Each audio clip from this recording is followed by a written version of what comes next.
All right. Hi, everybody. I am going to be reading to you today, so I do want you following along in the book with me. I had a meeting that I have to attend this afternoon. That's why I will not be here. So I did shuffle around the agendas just a little bit. So my apologies for that. So we are going to be reading chapter 8 today, which starts on page 83 in your book. Just a little bit of a review from yesterday. So we know that Alex did, in fact, make it to Sale Enterprises. He was able to kind of identify the setting, what Sale Enterprises looks like, and we know that he did meet Herod Sale, who seemed a little bit strange to him.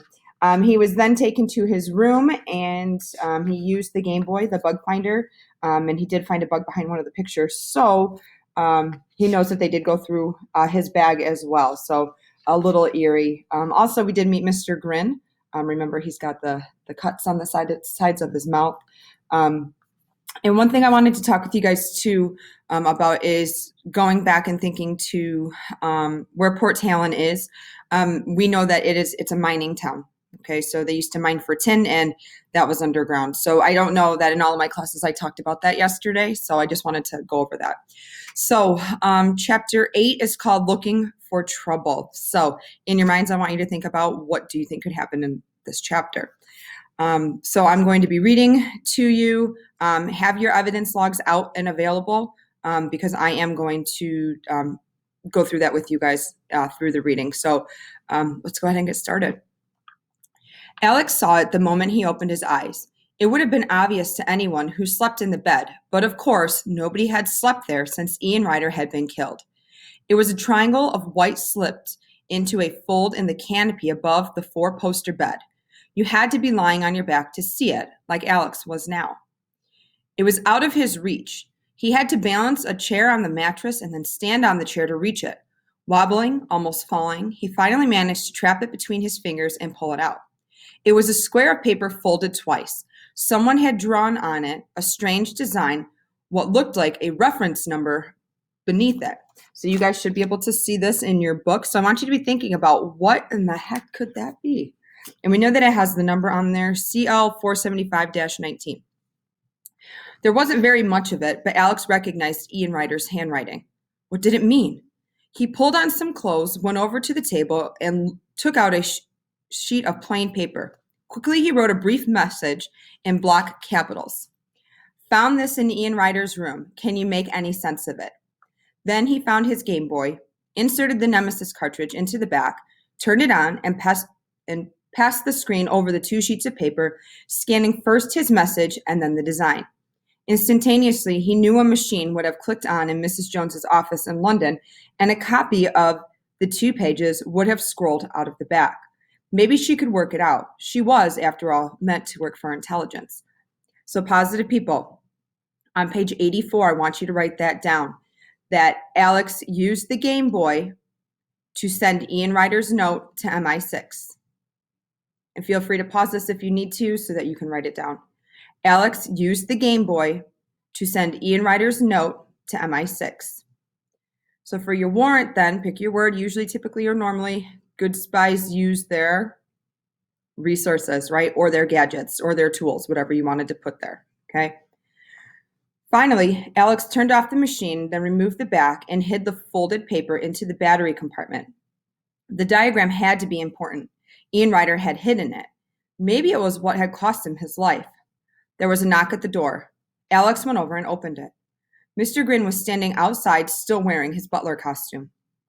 Good morning, Alex said. Roar, Mr. Grin gestured, and Alex followed him back down the corridor and out of the house.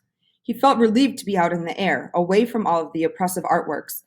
As they paused in front of the fountains, there was a sudden roar, and a propeller-driven cargo plane dipped down over the roof of the house and landed on the runway. If Mr. Grin explained. Just what I thought, Alex said. They reached the first of the modern buildings, and Mr. Grin pressed his hand against the glass plate next to the door. There was a green glow as his fingertips were red. And a moment later, the door slid soundlessly open. So I always think of, some of those like weird sci-fi movies. Not weird, but a sci-fi movie where they have to put their hand on the glass door or the panel, and then it opens the door. Everything was different on the other side of the door.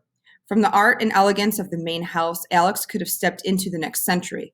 Long white corridors with metallic floors, halogen lights, the unnatural chill of air conditioning, another world. A woman was waiting for them, broad-shouldered and severe, her blonde hair twisted into the tightest of buns. She had a strangely blank moon-shaped face, wire-framed spectacles, and no makeup apart from the smear of yellow lipstick. She wore a white coat with a name tag pinned to the top pocket. It read, Vole. All right, so there we have an example of characterization. So now we are introduced to a new character. You must be Felix, she said, or is it now I understand, Alex? Yes, allow me to introduce myself. I am Fraulein Vole. She had a thick German accent. You can call me, or you may call me Nadia. She glanced at Mr. Grin. I will take him from here. So that word Fraulein in German, that means Mrs. Mr. Grin nodded and left the building. This way, Vole began to walk. We have 4 blocks here. Block A, where we are now, is administration and recreation. Block B is software development. Block C is research and storage. Block D is where the main Stormbreaker assembly line is found. Where's breakfast? Alex asked. You have not eaten? I will send you a sandwich. Her sale, her meaning Mr., is very keen for you to begin at once with the experience. She walked like a soldier, straight back, her feet in tight black leather shoes rapping against the floor. Alex followed her through another door and into a bare, square room with a chair and a desk, and on the desk the first Stormbreaker he had ever seen. It was a beautiful machine. iMac might have been the first computer with a real sense of design, but the Stormbreaker had far surpassed it. It was black apart from the white lightning bolt down the side, and the screen could have been a portal into an outer space. Alex sat behind the desk and turned it on. The computer booted itself instantly. A second fork of animation lightning sliced across the screen. There was a swirl of clouds, and then, in burning red letters, SE, the logo of Sail Enterprises. Seconds later, the desktop appeared with icons for math, science, French, every subject, ready for access. Even in those brief seconds, Alex could feel the speed and the power of the computer, and Herod Sail was going to put one in every school in the country. He had to admire the man. It was an incredible gift. So Alex is looking at this computer going, wow, this is like actually pretty cool looking, right? And in a sense, he's saying, well, I would admire him for doing that. But still probably in the back of his mind, he's probably wondering what else is going on here. I leave you here, Fraulein Vole said. It is better for you, I think, to explore the Stormbreaker on your own. Tonight you will have dinner with Herr Sail, and you will tell him your feeling. Yeah, I'll tell him my feeling. I will have the sandwich sent in to you, but I must ask you to please not leave the room. There is, you understand, the security. Whatever you say, Mrs. Vole, Alex said. So I think we have a little bit of foreshadowing here. So foreshadowing, remember, is when the author will allude to something that hasn't happened yet. And this chapter title is called Looking for Trouble. And Nadia Vole told him that he needed to stay right where he was. But with Alex being a spy, we can assume that he's probably not going to say that he might actually go out and venture to find out whatever he's supposed to be looking for. So top of page 87. The woman left. Alex opened one of the programs and for the next 3 hours lost himself in the state-of-art software of the Stormbreaker. Even when his sandwich arrived, he ignored it, letting it curl on the plate. He would never have said that schoolwork was fun, but he had to admit that the computer made it lively. The history program brought him the Battle of Port Stanley to life with music and video clips. How to extract oxygen from water? The science program did it right in front of his eyes. The Stormbreaker even managed to make algebra almost bearable, which was more than Mr. Donovan of Brooklyn had ever done. The next time Alex looked at his watch, it was 1 o'clock. He had been in the room for over 4 hours. He stretched and stood up. Nadia Vole had told him not to leave, but if there were any secrets to be found in Sail Enterprises, he wasn't going to find them here. He walked over to the door and was surprised to find that it opened as he approached. He went out into the corridor. There was nobody in sight. Time to move. Block A was administration and recreation. Alex passed a number of offices, then a blank white tiled cafeteria. There were about 40 men and women, all in white coats and identity tags, sitting and talking animatedly over their lunches. He had chosen a good time. Nobody passed him as he continued through a plexiglass walkway into Block B. There were computer screens everywhere, glowing in cramped offices, piled high with papers and printouts. Software development. Through to Block C, research, past a library with endless shelves of books and CD-ROMs. Alex ducked behind a shelf as two technicians walked past, talking together. He was out of bounds, on his own, snooping around without any idea of what he was looking for. Trouble, probably. What else could there be to find? He walked softly, casually, down the corridor, heading for the last block. A murmur of voices reached him, and he quickly stepped into an alcove, squatting beside a drinking fountain as two men and a woman walked past, all wearing white coats, arguing about web servers. Overhead, he noticed a security camera swiveling toward him. He made himself as small as he could, crouching down behind the fountain. The three technicians left the room. The security camera swung away again, and he darted forward, keeping well clear of the wide-angle lens. Had it seen him? Alex couldn't be sure, but he did know one thing. He was running out of time. Maybe the vole woman would have checked up on him already. Maybe someone would have brought lunch to an empty room. If he was going to find out anything, it would have to be soon. He started along the glass passage that joined Block C to Block D, and here, at last, was something different. The corridor was split in half with a metal staircase leading down into what must be some sort of basement. And although every building and every door he had seen and so far had been labeled, this staircase was blank. The light stopped about halfway down.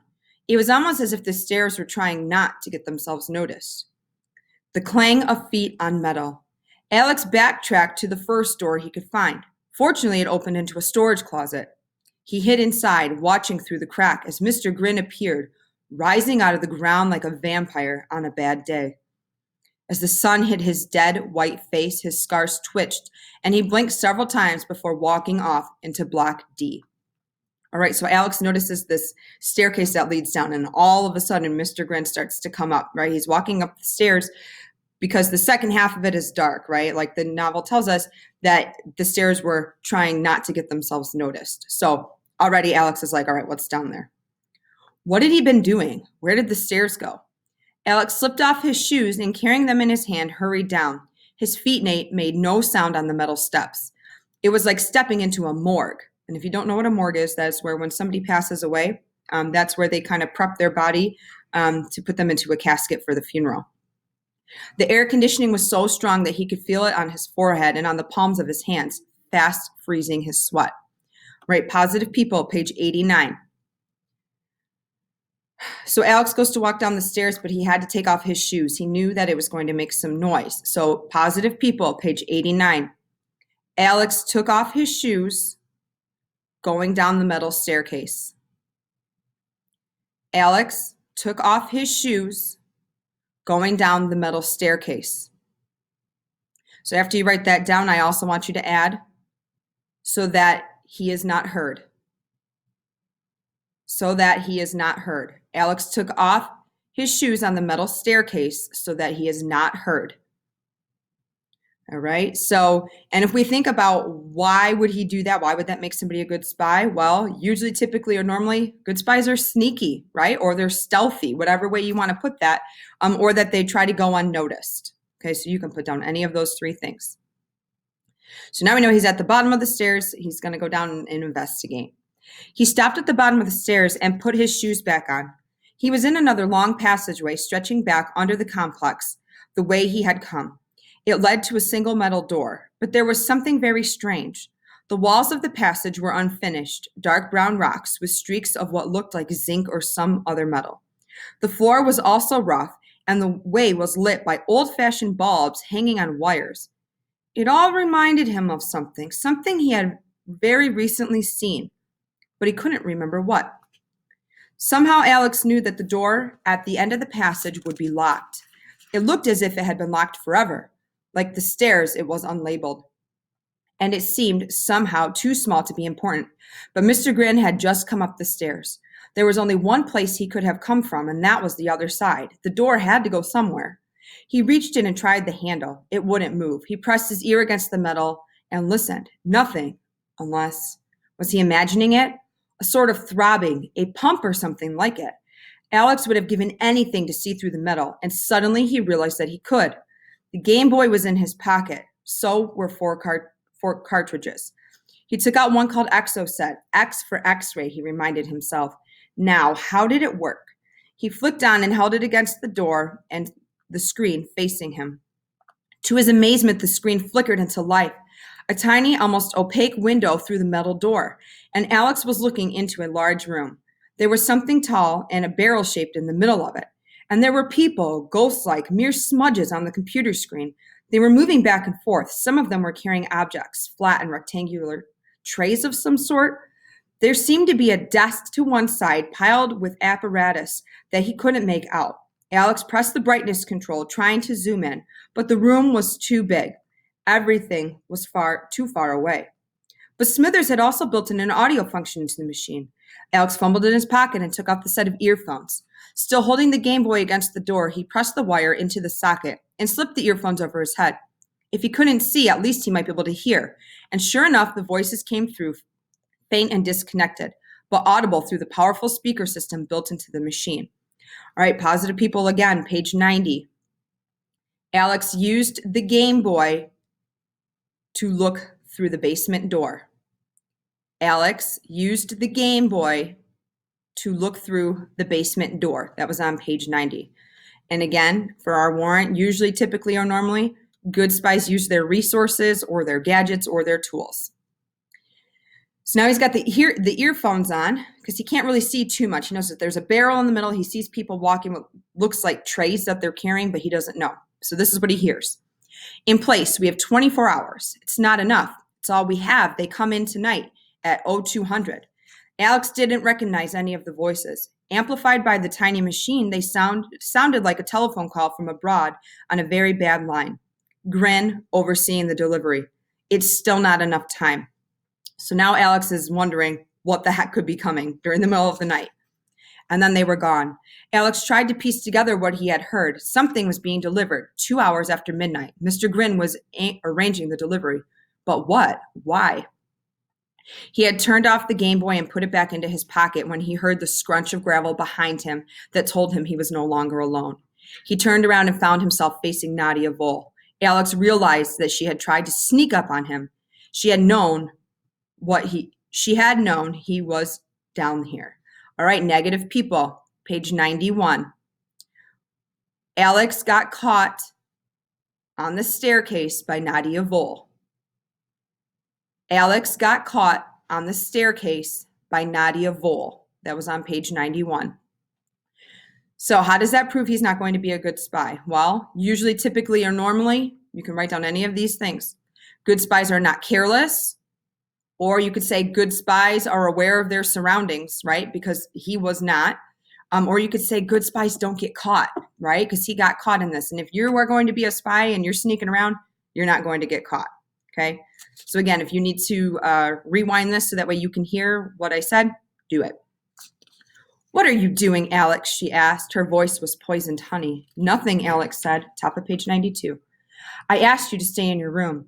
Yes, but I'd been there all day. I needed a break. And you came down here? I saw the stairs. I thought they might lead to the toilet.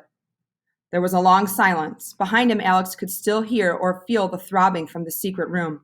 Then the woman nodded as if she had decided to accept his story. There is nothing down here, she said. This door leads only to the generator room. Please, she gestured. I will take you back to the main house, and later you must prepare for dinner with Herr Sale.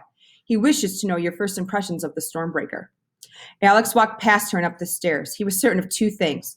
The first was that Nadia Vole was lying. There was no generator room. She was hiding something from him and perhaps also from Herod Sale. And she hadn't believed him either. One of the cameras must have spotted him, and she had been sent here to find him. So she knew that he was lying to her. Not a good start. Alex reached the staircase and climbed up into the light, feeling the woman's eyes like daggers stabbing into his back. All right, so we are going to read chapter 9 on Thursday. I should probably stop telling you guys lesson plans ahead of time because things always change. So again, I apologize that I won't be here this afternoon. and that I have a meeting I need to attend. So if there is any extra time in class, I do want you to work on Quizlet for your November spelling words. I am going to put the link on the agenda, so that way there's no confusion for you guys finding it. All right, so I will have access to my email this afternoon, so please email me if you have any questions. All right, see you guys tomorrow. Bye.